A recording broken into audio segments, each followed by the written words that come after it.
And we have two blocks A and B given. We have two blocks A and B given, and there is a 10 Newton force acting on the lower block, and B block is kept on the upper block. So the question statement says a small block B is placed on another block A of mass 5 kg. So A is having mass 5 kg.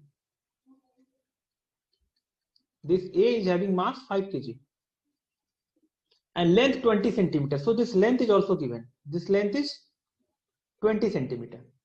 Initially the block B is near the right end of block. The B is near the right end of block. A constant horizontal force 10 Newton applied to the block A. 10 Newton applied to the block A. All surfaces are assumed frictionless. Find the time elapsed before block B separates from A. Okay, so first we will see why it should get separated. Okay, so we will see, suppose we have A and B. So if we apply a 10 Newton force in forward direction, okay, so this block A will start moving in rightward direction. So what are the other forces that will act on A? So let us see. First we will write for A. So for A we will write forces and we will write the free body diagram. We will draw the free body diagram. So what are the forces on A? So first is its weight, that is MAG. Then we have normal force from the ground. Suppose we write N1. Normal force from the ground, that is N1, and then the upper block is also kept on the lower block. So there will be another normal force from the upper surface, N2. So the another normal from the upper surface is N2. So these are the vertical forces, and there is a horizontal force acting, that is 10 Newton.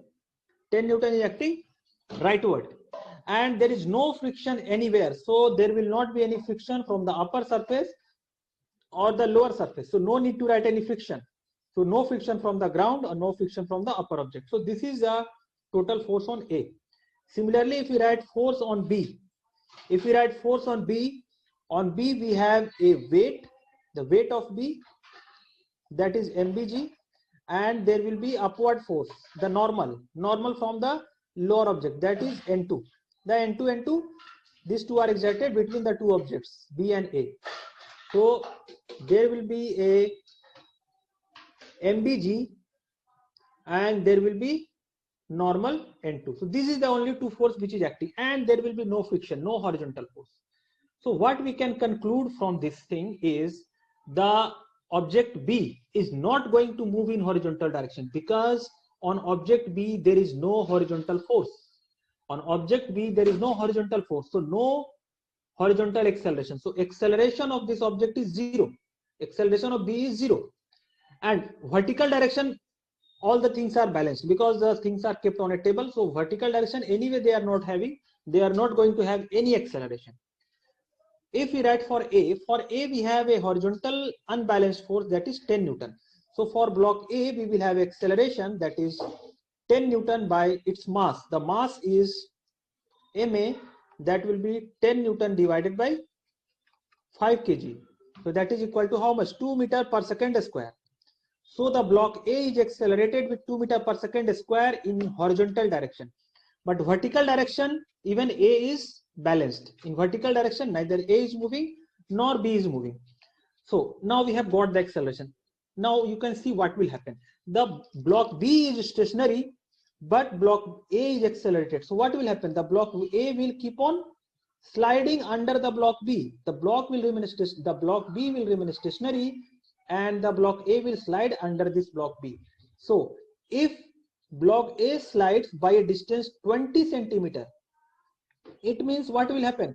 The block B will remain at its own place, and the block A has moved, and the block B will be now at the left end, and in that case finally the block B will move forward and the A will fall apart. So this is the separation of block B. So the block A is accelerated and B is stationary. So that we have to see the block B, in how much time the block A is going to cover a distance equal to its length, that is 20 centimeter. So L will be half A T square. The length L of this block which it will travel, that will be L equal to half A T square. So this time we need to find.